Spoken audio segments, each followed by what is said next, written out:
ప్రకటన గ్రంథం 8వ అధ్యాయం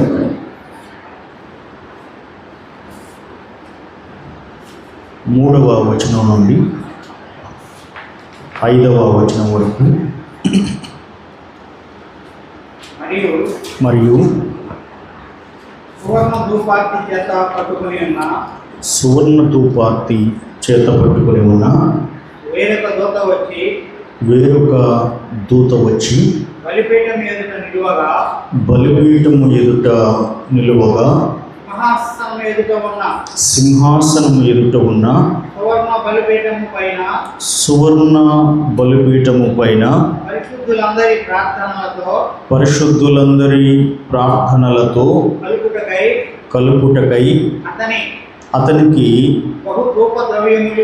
బహుధూప ద్రవ్యములు ఇయ్యబడెను. అప్పుడు ఆ ధూప ద్రవ్యముల పొగ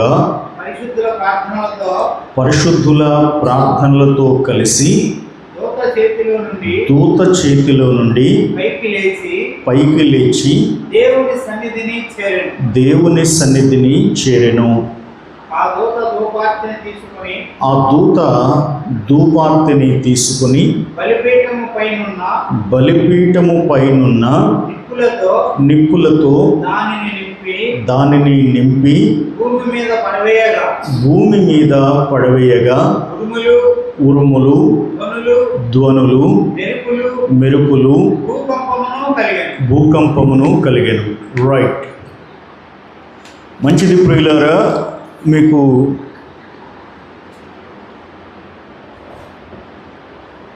మన తిండి తినేటప్పుడు కాకుండా వెస్ట్రన్ తిండి తినేటప్పుడు బర్గర్ అని ఉంటుంది, తెలుసా? బర్గర్ అంటారు. బర్గర్ అంటే ఏమిటి? బన్ను ముక్క, రొట్టె ముక్క. ఆ రొట్టె ముక్కను కలిసి ఉన్న దాన్ని మధ్యకి కోసి దానిలో తినదగినవి కొన్ని వేస్తారు. ఏమిటి? వెజిటేబుల్స్ కానీ నాన్ వెజిటేరియన్ కానీ వేస్తారు. ఈ మధ్యలో వేసినటువంటి వెజిటేబుల్స్ కానీ నాన్ వెజిటేరియన్ మెటీరియల్ కానీ కలిసి ఉన్న రొట్టె ముక్కను విడగొడుతుంది, అంతే కదా? అది లేకపోతే రొట్టె ముక్క కలిసే ఉంటుంది. శాండ్విచ్ కూడా అంతే, దాదాపుగా బర్గరు, శాండ్విచ్ కలిసి ఉన్న వాటిని మధ్యలో ఏదో వచ్చి విడగొడుతుంది. ఈ పాఠం ఎందుకు చెప్పాను అంటే, ప్రకటన గ్రంథంలో వరుసగా సాగిపోతున్న వాక్యాన్ని మధ్యలో కొన్ని పోర్షన్లు, కొన్ని వాక్య భాగాలు విడగొడతాయి.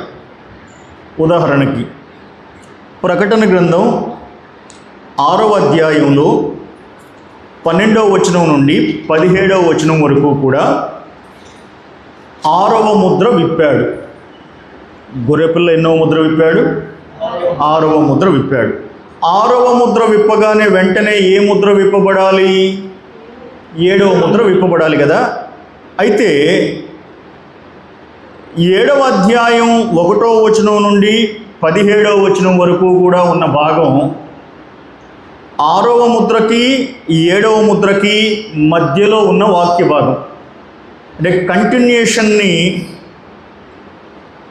జరగనీయకుండా మధ్యలో దూరిన వాక్య భాగం ఇది. ఇది మొదటి భాగం.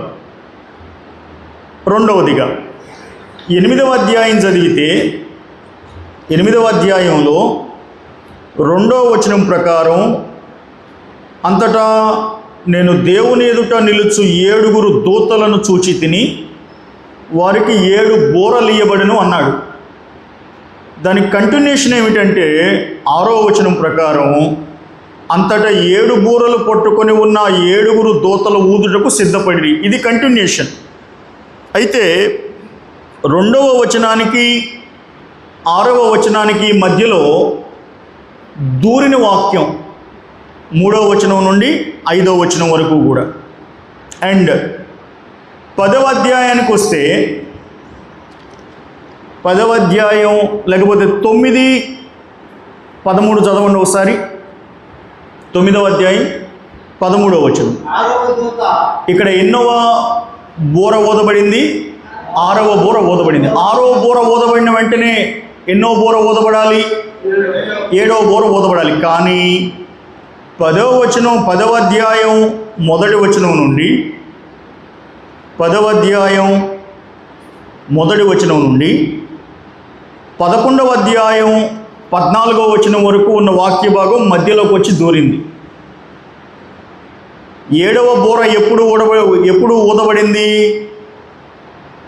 15వ వచనంలో, 11వ అధ్యాయం 15వ వచనంలో 7వ బూర ఊదబడింది. అట్లాగే 12వ అధ్యాయానికి రండి మీరు. 12వ అధ్యాయంలో 1వ వచనం నుండి 6వ వచనం వరకు కూడా ఒక స్త్రీ గురించి, ఆ స్త్రీ కనిన శిశువు గురించి రాశాడు. అంతేనా? దాని కంటిన్యూషను 13వ వచనంలో కనబడుతుంది. మళ్ళీ 12వ అధ్యాయం 13వ వచనంలో. అంటే 12వ అధ్యాయం 7వ వచనం నుండి 12వ వచనం వరకు కూడా మధ్యలో దూరిన వాక్య భాగం. ఎన్నైనా ఇప్పటికీ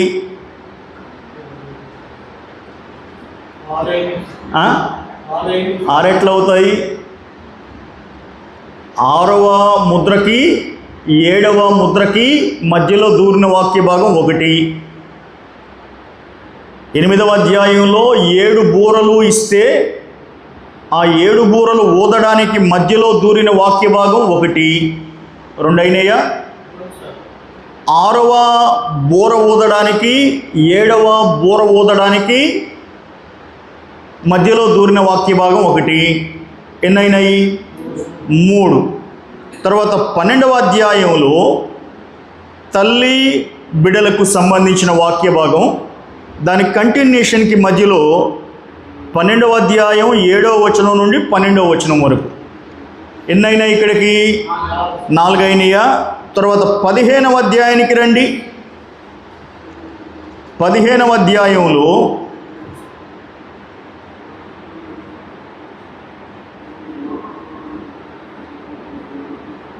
మొదటి వచనం ప్రకారం, గొప్ప సూచన పరలోకమందు చూచితిని, అదేమనగా 7 తెగుళ్ళ చేత పట్టుకొని ఉన్న 7 దూతలు, ఇవే కడవరి తెగుళ్ళు, వీటితో దేవుని కోపము సమాప్తమయ్యను అన్నాడు కదా. ఈ 7 తెగుళ్ళు కూడాను 16వ అధ్యాయంలో ప్రారంభమవుతాయి. అంటే మధ్యలో ఏం దూరింది? 15వ అధ్యాయం 2వ వచనం నుండి 8వ వచనం వరకు కూడా మధ్యలో దూరిన వాక్య భాగం. నేను ఆ పాఠం మీకు అర్థం కావాలి. ఏమిటంటే హార్మోని,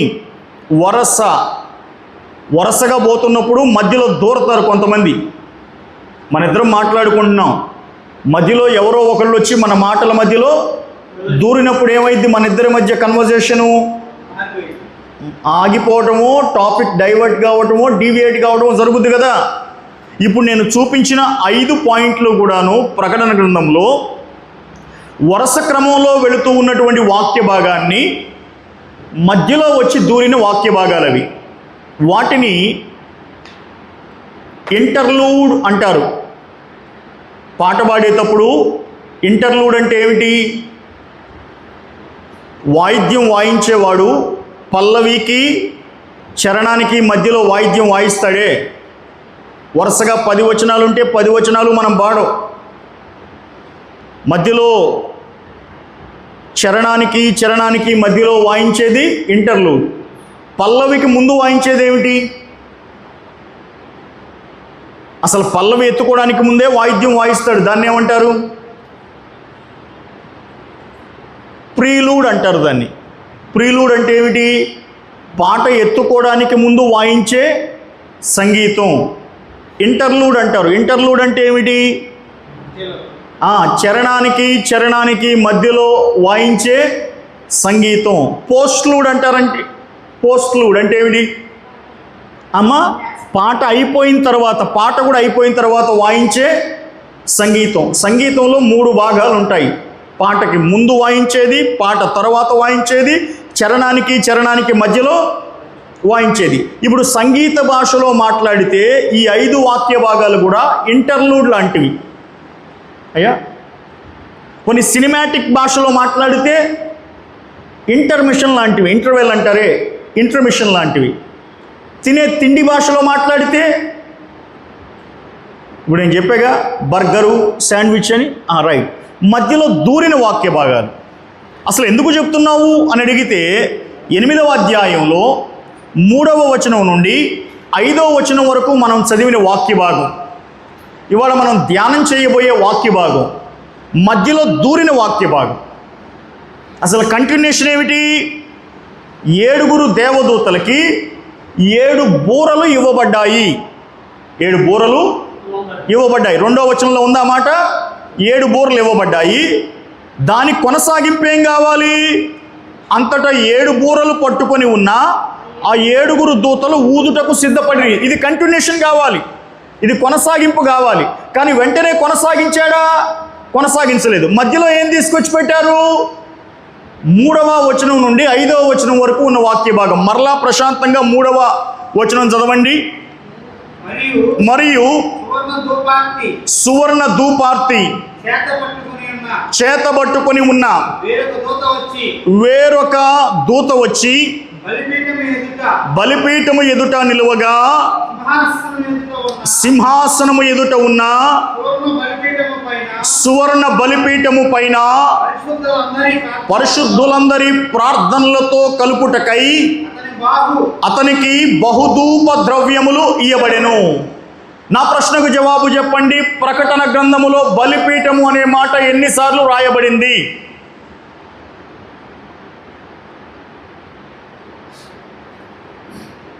ఏమైనా చెప్పగలుగుతారా?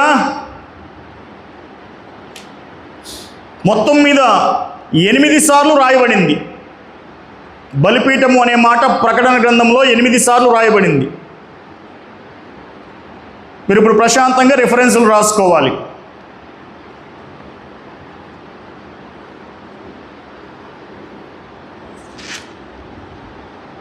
మొదటిగా 6వ అధ్యాయం 9వ వచనం. 6వ అధ్యాయం 9వ వచనం చదవండి ఒకసారి. ఆయన 5వ ముద్రను విప్పినప్పుడు దేవుని వాక్యము నిమిత్తమును తామిచ్చిన సాక్ష్యము నిమిత్తమును వధింపబడిన వారి ఆత్మలను బలిపీఠము అనే మాట వచ్చిందా? ఇది మొదటిసారి రాయబడిన మాట, బలిపీఠము అని. ఇప్పుడు 8వ అధ్యాయం 3వ వచనం చదివి ప్రశాంతంగా చెప్పండి.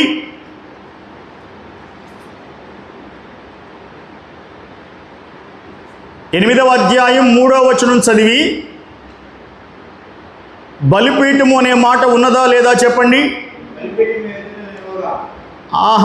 బలిపీఠము అనే మాట ఒక్కసారి ఉన్నదా, 2 సార్లు ఉన్నదా? అక్కడ రాయబడిన బలిపీఠము 2 సార్లు ఉన్న బలిపీఠం ఒక బలిపీఠమైనా 2 వేరు బలిపీఠాల?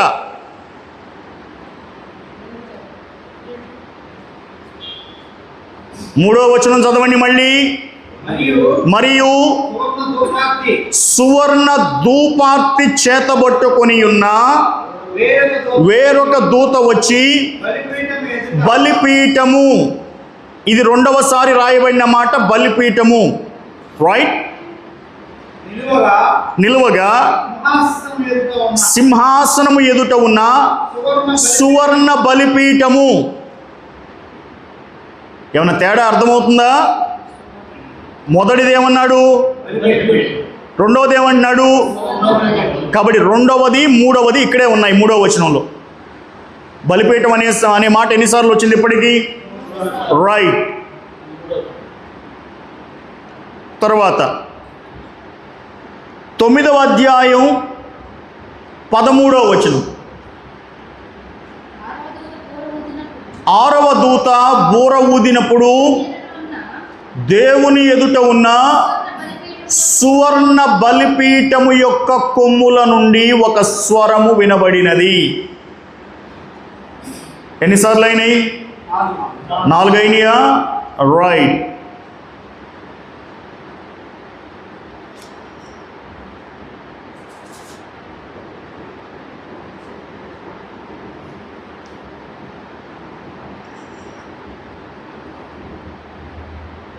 అండ్ 8వ అధ్యాయంలోనే 5వ వచనం చదవండి ఒకసారి. ఆ దూత ధూపార్తిని తీసుకొని బలిపీఠము మీద, అంతేనా? ఎన్నైనా ఇక్కడికి? 5 అయినాయా? వరుస జాగ్రత్తగా మిస్ అవ్వకుండా రాసుకోండి. 5. తరువాత 11వ అధ్యాయం 1వ వచనం ఏముంది సార్?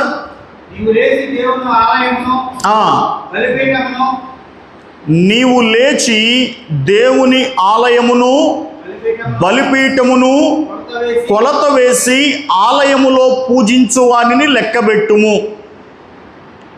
ఎన్నైనా ఇక్కడికి? 6 అయినాయా? 14వ అధ్యాయం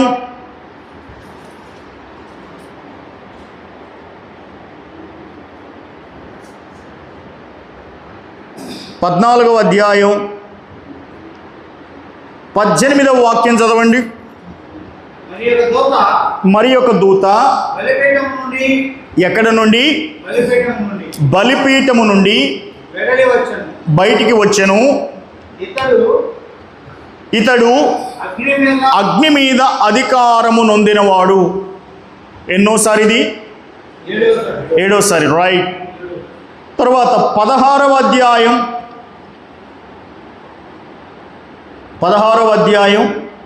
7వ వచనం చదవండి.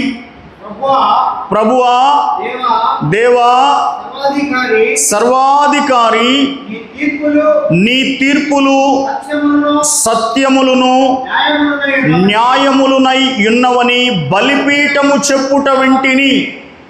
మొత్తం ఎన్ని వచ్చినాయి లెక్క? ఇది అందరికి అర్థమైందా? ప్రకటన గ్రంథంలో బలిపీఠము అనే మాట ఎన్నిసార్లు వాడబడింది? 8 సార్లు. ఇంతకు అంగీకరిస్తారా? ఇప్పుడు నా ప్రశ్నకు జవాబు చెప్పండి. ఈ 8 భాగాల్లో బలులు అర్పించే బలిపీఠము లేదా దహన బలి అర్పించే బలిపీఠమని ఏ భాగాలు గుర్తించవచ్చు? ఈ 8 భాగాలలో ధూపము వేసే ధూపవేదిక, దాన్ని కూడా బలిపీఠమే అన్నాడు ప్రకటన గ్రంథం ప్రకారం. ధూపము వేసే ధూపవేదిక ఏ భాగాల్లో ఉంది? ముందు అసలు 8 భాగాలు వచ్చినాయా లెక్క? ఈ 8 భాగాలు ఒకే బలిపీఠం గురించి మాట్లాడుతున్నాయా? 2 వేరు బలిపీఠముల గురించి మాట్లాడుతున్నాయా?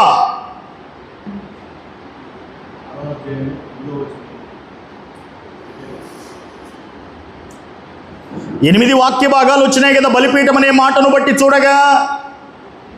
ఈ 8 వాక్య భాగాలు ఒకే బలిపీఠమును గూర్చి మాట్లాడుతున్నాయా? వేరు బలిపీఠములను గూర్చి మాట్లాడుతున్నాయా? రైట్.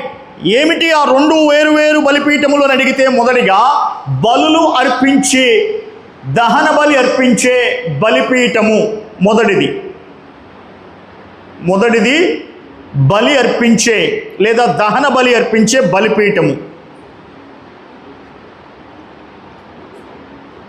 మీరు చదివితే 6వ అధ్యాయం 9వ వచనంలో రాయబడిన మాట ఉందా? అది దహన బలి అర్పించే బలిపీఠం. బలి అర్పించే బలిపీఠం. 11వ అధ్యాయం 1వ వచనంలో బలిపీఠం ఉందా? అది కూడా దహన బలి అర్పించే బలిపీఠం. 14వ అధ్యాయం 18వ వచనం ఉందా? అది కూడా దహన బలి అర్పించే బలిపీఠం. 16వ అధ్యాయం 7వ వచనం ఉందా? ఇది కూడా దహన బలి అర్పించే బలిపీఠం. మొత్తం ఎన్నైనాయి దహన బలి అర్పించే బలిపీఠాలు? 4. 6వ అధ్యాయం 9వ వచనం, 11వ అధ్యాయం 1వ వచనం, 14వ అధ్యాయం 18వ వచనం, 16వ అధ్యాయం 7వ వచనం. ఈ 4 వాక్య భాగములలో ఉన్న బలిపీఠములు బలి అర్పించే ప్రత్యక్షపు గుడారములో ఆవరణములో బలి అర్పించే బలిపీఠమును సూచిస్తూ రాయబడినవి. తర్వాత 8వ అధ్యాయం, ఇవి సువర్ణ బలిపీఠం అన్నాడు కదా. 8వ అధ్యాయం 3వ వచనంలో సువర్ణ బలిపీఠము, సువర్ణ బలిపీఠము. ఈ సువర్ణ బలిపీఠము అంటే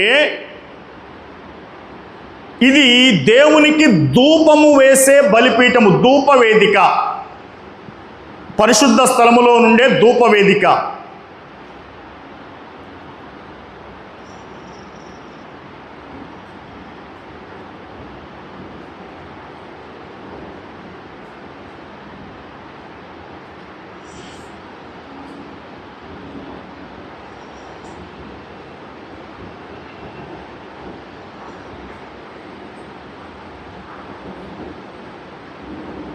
తొమ్మిదవ అధ్యాయం 13వ వచనంలో కూడా సువర్ణ బలిపీఠము అన్నాడు. సువర్ణ బలిపీఠం అంటే ఏమిటి? మళ్ళా ధూపము అర్పించే ధూపవేదిక. రైట్. అయితే ఇక్కడ ప్రశ్న ఏమిటంటే 8వ అధ్యాయం 3వ వచనంలో వేరొక దూత వచ్చి బలిపీఠము ఎదుట నిలువగా అన్నాడే, ఆ బలిపీఠము దహన బలి అర్పించే బలిపీఠమా, ధూపము వేసే ధూపవేదిక బలిపీఠమా? ఆహా,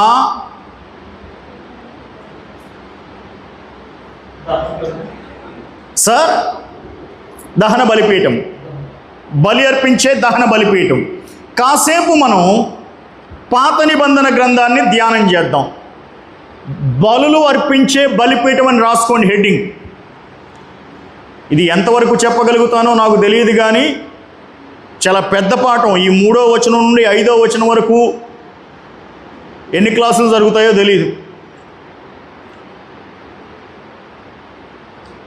సో హెడ్డింగ్ ఏమిటంటే, సైడ్ హెడ్డింగ్ ఏమిటంటే, బలులు అర్పించే బలిపీఠము లేదా దహన బలిపీఠము. నిర్గమాకాండము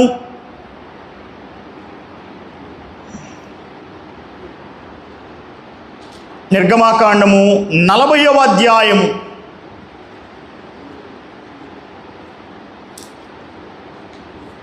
40వ అధ్యాయము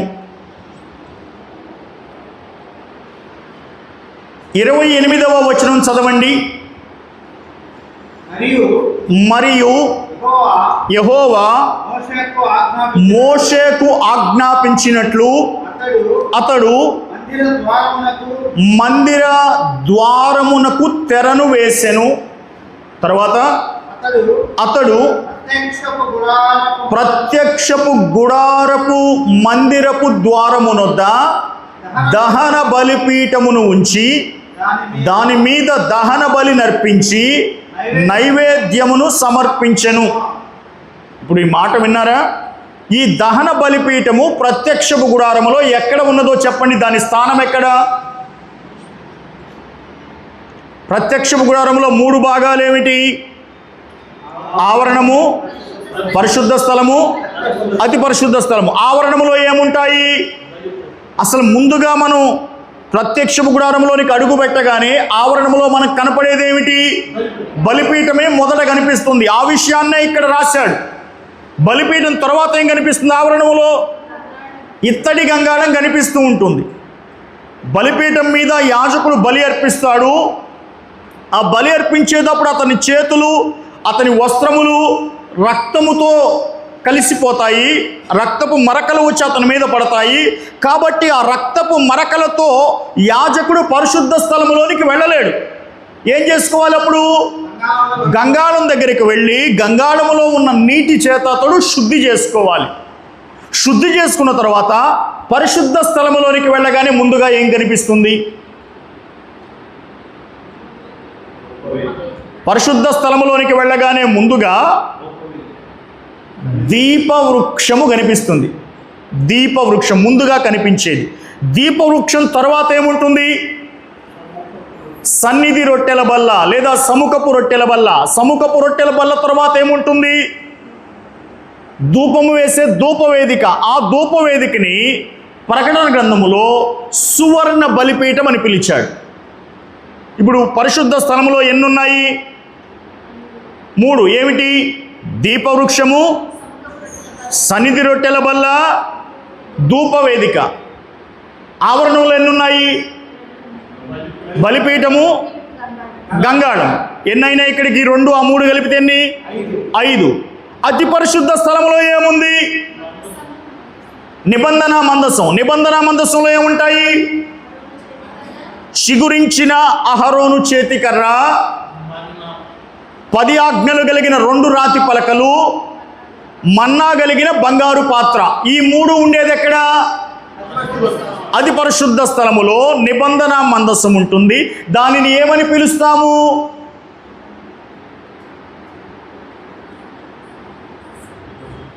కరుణాపీఠము. ఏమని పిలుస్తాం? కరుణాపీఠము. రైట్.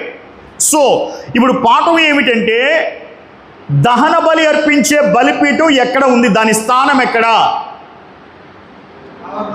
ఆవరణములో. రైట్. రెండవదిగా నిర్గమాకాండం 27వ అధ్యాయం. నిర్గమాకాండం 27వ అధ్యాయం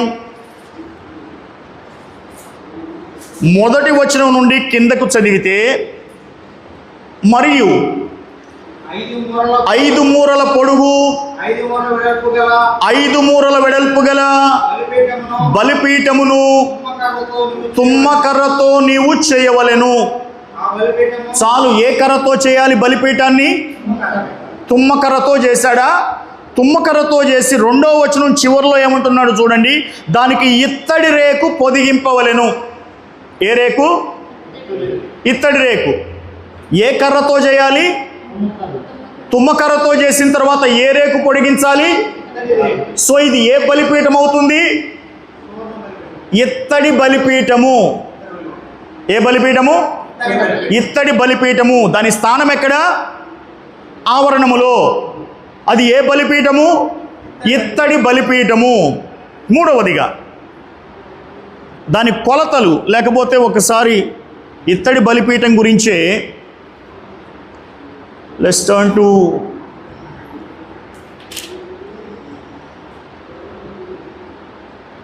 థర్టీ నైన్ 39 చదవండి. నిర్గమాకాండంలో ఇత్తడి బలిపీఠం ఆ మాట కనపడిందా? ఏ బలిపీఠం అది? ఇత్తడి బలిపీఠము. చాలమ్మా ఇక వరుసగా ఒక లిస్టు రాసుకుంటూ వస్తాడు. నేను ఆ మాట కోసం చదివించాను.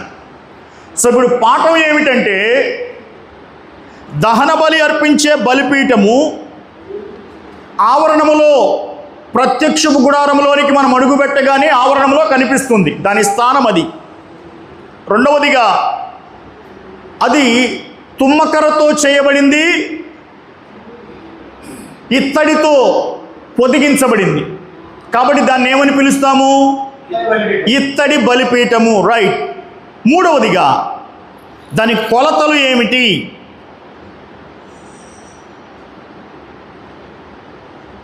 చాలామంది 27వ అధ్యాయం మొదటి వచనం చదువుకొని దాని కొలతలు లెక్కేస్తారు. ఎట్లాగా? ఇత్తడి బలిపీఠము యొక్క కొలతలు ఏమిటి? 27వ అధ్యాయం ప్రకారం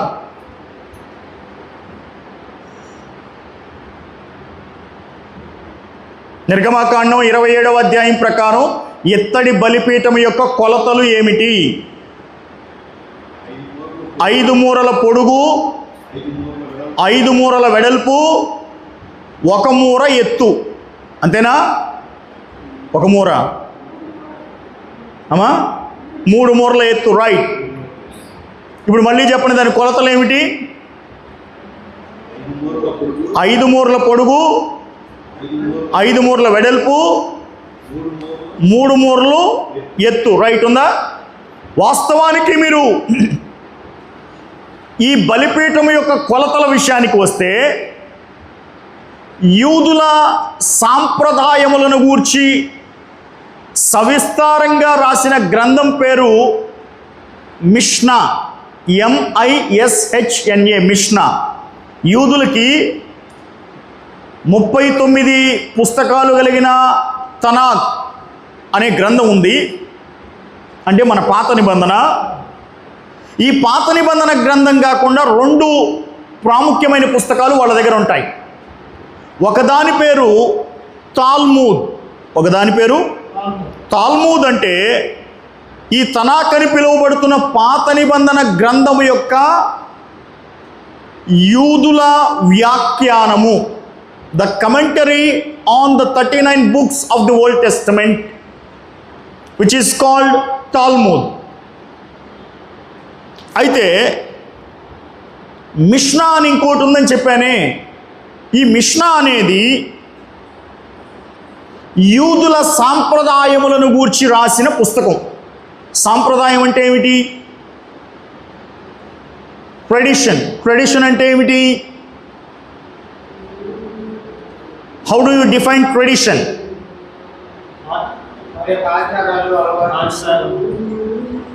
సార్, సాంప్రదాయము అంటే కొన్ని తరాలుగా వారికి ఉన్న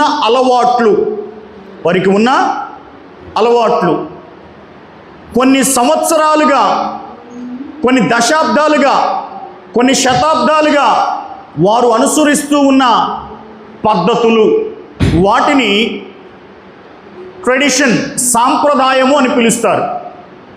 సో సాంప్రదాయం అంటే ఏమిటి? కొన్ని తరాలుగా వారు అనుసరిస్తూ ఉన్న అలవాట్లు, పద్ధతులు. ఆ అలవాట్లు, పద్ధతులు అన్నీ కూడా ఒక పుస్తకంలో రాస్తే దానిని మిష్నా అని పిలిచారు. ఈ మిష్నాలో 6 భాగాలు ఉంటాయి. ఈ మిష్నా గురించి ఎందుకు చెప్తున్నావు పాస్టర్ గారు అంటే, ఈ మిష్నాలో ఈ బలిపీఠం యొక్క కొలతలు రాశాడు పెద్ద ఆయన. ఏమని రాశాడు అంటే, బలిపీఠము నేరుగా భూమి మీద ఇలా కట్టారు. యూదులు బలిపీఠం అలా కట్టారు. బలిపీఠానికి కింద బేస్ ఉంటుంది, బేస్మెంట్ ఉంటుంది. ఆ బేస్మెంటు 48 అడుగులు పొడవు, 48 అడుగులు వెడల్పు, 1 అడుగు ఎత్తుంటుంది. సార్ ఏంటిది? బలిపీఠం యొక్క కింద నేల మీద ఉన్న బేస్మెంట్. ఇది మొదటి లెవెల్. ఈ మొదటి లెవెల్ దాటిన తర్వాత 2వ లెవెల్ ఉంటుంది. 2వ లెవెల్ ఏమిటంటే 32 అడుగుల పొడవు, 32 అడుగుల వెడల్పు, మళ్ళీ 1 అడుగు ఎత్తు. ఈ 2వ లెవెల్ అయిపోయిన తర్వాత 3వ లెవెల్ ఉంటుంది. ఆ 3వ లెవెల్ 27వ అధ్యాయం నిర్గమాకాండంలో చెప్పిన 5 మూరల పొడుగు, 5 మూరల వెడల్పు, 3 మూరల ఎత్తు. 5 మూరల పొడుగు అంటే ఎన్ని అడుగులమ్మా?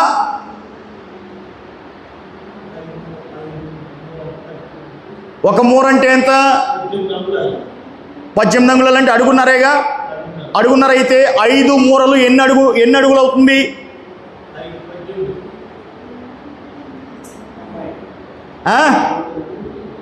7.5 అవుతుంది. ఎన్ని అడుగులు? 7.5 అడుగులు. అంటే ఇప్పుడు చెప్పండి, పైన 7.5 అడుగుల పొడవు, 7.5 అడుగుల వెడల్పు. మరి ఎత్తు ఎంత అని రాశాడు? 3 మూరలు. 3 మూరలు అంటే ఎంత? 4.5 అడుగుల ఎత్తు. ఇప్పుడు యాజకుడు బలి అర్పించాలంటే ముందుగా మొదటి బేస్లోనికి వెళ్ళాలి. మొదటి బేస్ ఎక్కాలి, బలిపీఠం మీదకి ఎక్కాలి. ఎక్కి మళ్ళీ 2వ బేస్లోకి వెళ్ళాలి, 2వ ఎత్తులోకి వెళ్ళి ఆ తర్వాత అక్కడి నుంచి బలి అర్పించాలి. మనం జస్ట్ నేల మీద ఏదో ఒక చిన్న 4 రాళ్లతో కట్టేసిన బలిపీఠం లాగా లెక్క కట్టుకుంటాం, కానీ అది కాదు. ఈ బలిపీఠం అంతా కూడాను పరిశుద్ధంగా ప్రతిష్ఠితమైన వారి చేత దేవుని యొక్క ఏమంటారు దిశానిర్దేశములో నిర్మించబడింది. ఇప్పుడు ఈ బలిపీఠం యొక్క 3 విషయాలు చదివాం. ఏమిటి? ఎక్కడ ఉంటుంది? ఎక్కడ? ఆవరణములో ఉంటుంది. దేనితో చేయబడింది? తుమ్మకరతో చేయబడింది, ఇత్తడి పొదిగించబడింది. కాబట్టి ఏమని పిలుస్తారు దాన్ని? ఇత్తడి బలిపీఠం. 3వ దాని కొలతలు ఎంత? మూడు భాగాలుగా ఉంది. మొదటి భాగమేమో 48 అడుగుల పొడవు, 48 అడుగుల వెడల్పు, 1 అడుగు ఎత్తు, రైట్. రెండవ భాగం ఏంటి? 32 అడుగుల పొడవు, 32 అడుగుల వెడల్పు, 1 అడుగు ఎత్తు. మూడో భాగం ఏంటి? నిర్గమాకాండం 27వ అధ్యాయంలో చెప్పినట్టుగా 7.5 అడుగుల పొడవు, 7.5 అడుగుల వెడల్పు, 4.5 అడుగుల ఎత్తు. ఇప్పుడు ఈ 4.5 అడుగుల ఎత్తున్న దాని మీదకి యాజకుడు వెళ్ళి అక్కడ బలి పశువును వధించాలి.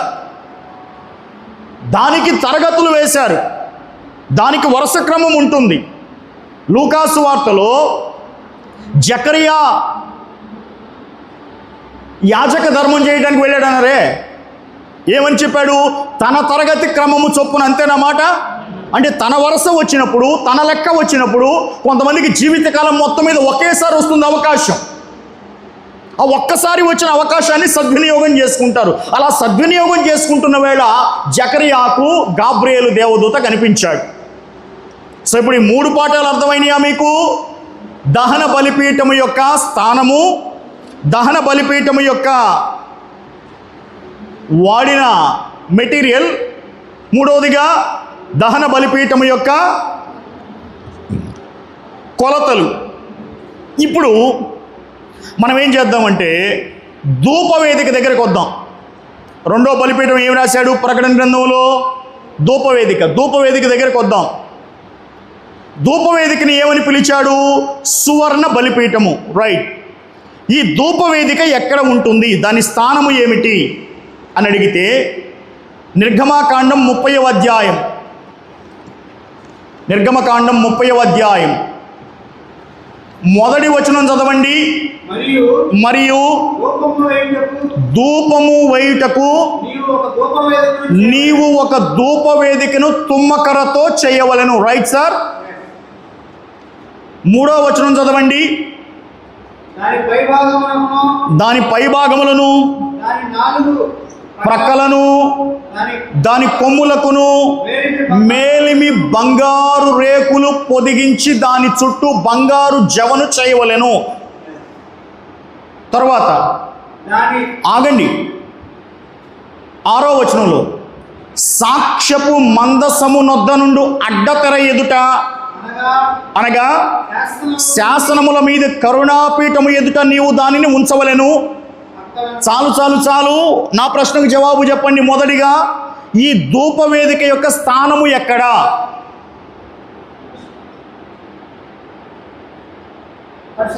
పరిశుద్ధ స్థలంలో. పరిశుద్ధ స్థలంలో కూడా ఎక్కడ? పరిశుద్ధ స్థలంలో కూడా ఎక్కడ? నిబంధన మందసానికి, ధూపవేదికకి ఒకదానికొకటి ఎదురెదురుగా ఉన్నాయి. మధ్యలో ఏం అడ్డం ఉంది? తెర అడ్డం ఉంది, అంతేనా? అంటే కరుణాపీఠమునకు, నిబంధన మందసమునకు దగ్గరగా ఉండేది ఏది? ధూపవేదిక, సువర్ణ బలిపీఠము. చాలా విచిత్రంగా ఉంటుంది సార్. మొదటి రాజుల గ్రంథం 6వ అధ్యాయం చదవండి. మొదటి రాజుల గ్రంథం 6వ అధ్యాయం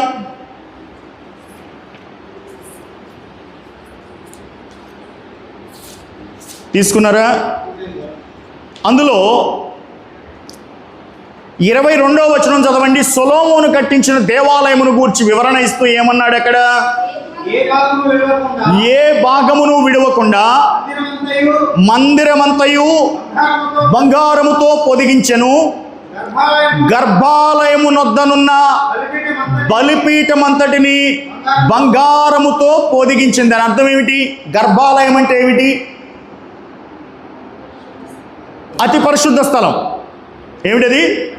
అతి పరిశుద్ధ స్థలం. ఇప్పుడు చూడండి, గర్భాలయము నొద్దనున్న బలిపీఠం అంట. ధూపవేదికను ఏమని పిలిచాడు ఇక్కడ? అక్కడ ధూపవేదికని సింపుల్గా రాసేయొచ్చుగా, అలా రాయలా. ఏమన్నాడు? గర్భాలయము దగ్గర ఉన్న బలిపీఠము. అంటే ఈ బలిపీఠం దేనికి దగ్గరగా ఉంది? గర్భాలయం అంటే ఏమిటి? చిగురించిన అహరోను చేతికర్ర, మన్నా కలిగిన బంగారు పాత్ర, 10 ఆజ్ఞలు కలిగిన 2 రాతి పలకలు, ఇవన్నీ కలిపి నిబంధన మందసంలో పెట్టి ఆ నిబంధన మందసం మీద 2 కెరూబులు ఒకదానికొకటి ఎదురుగా ఉంటే ఆ కెరూబుల మధ్యలోనికి వచ్చి నివాసం చేసే దేవుడు.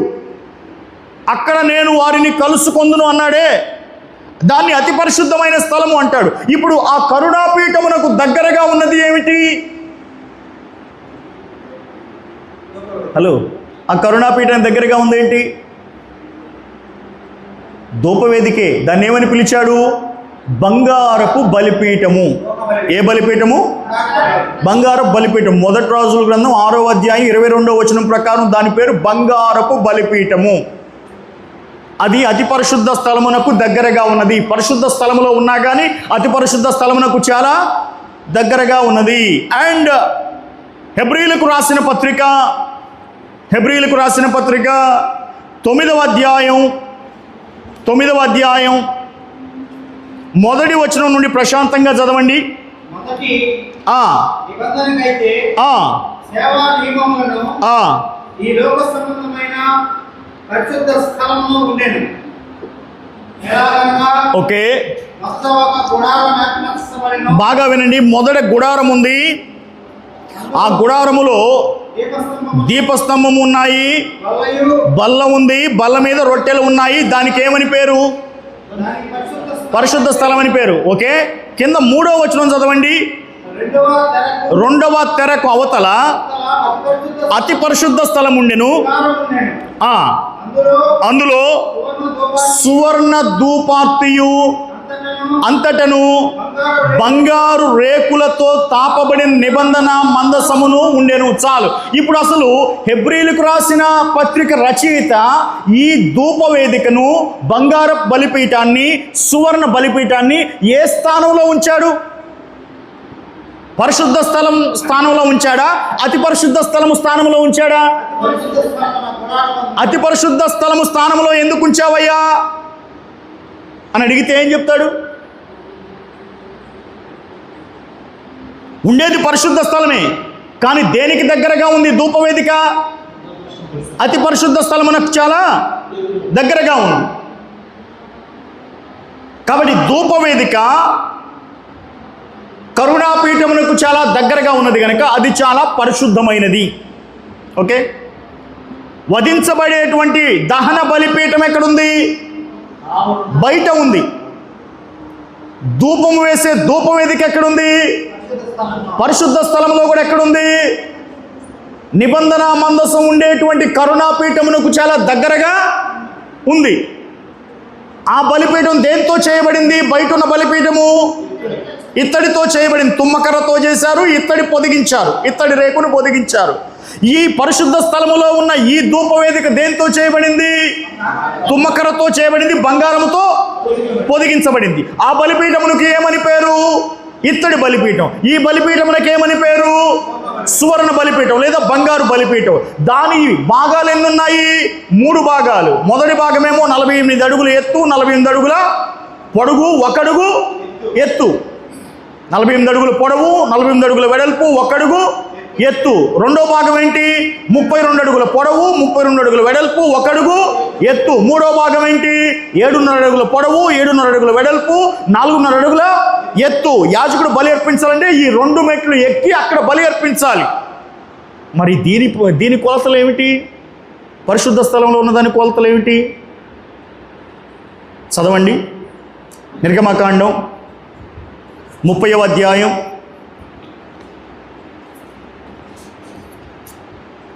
30వ అధ్యాయం 2వ వచనం చదవండి. దాని పొడవు 1 మూర, వెడల్పు 1 మూర, దాని ఎత్తు 2 మూరలు. అమ్మా ఇప్పుడు చెప్పండి, 1 మూర అంటే ఎంత పొడుగు? అడుగున్నారా? 1 మూర అంటే ఎంత వెడల్పు? అడుగున్నారా? ఎత్తు ఎంత రాశాడు? 2 అంటే ఎంత? 2 మూరలు అంటే ఎన్ని అడుగులు? 3 అడుగులు. ఇప్పుడు చెప్పండి, సువర్ణ బలిపీఠం కొలతలు చెప్పండి నాకు. దీనికి మెట్లు ఉన్నాయా? లేవు. మెట్లు లేవు. దీని కొలతలు ఏంటి చెప్పండి. ఇప్పుడు అడుగున్నర పొడుగు, అడుగున్నర వెడల్పు, 3 అడుగుల ఎత్తు. ఇది సైజులో చిన్నదా పెద్దదా? చిన్నది. బంగారు బలిపీఠం సైజులో చిన్నది, ఇత్తడి బలిపీఠం సైజులో చాలా పెద్దది. ఇంతవరకు అర్థమైనయా రెండు బలిపీఠాలు కూడా?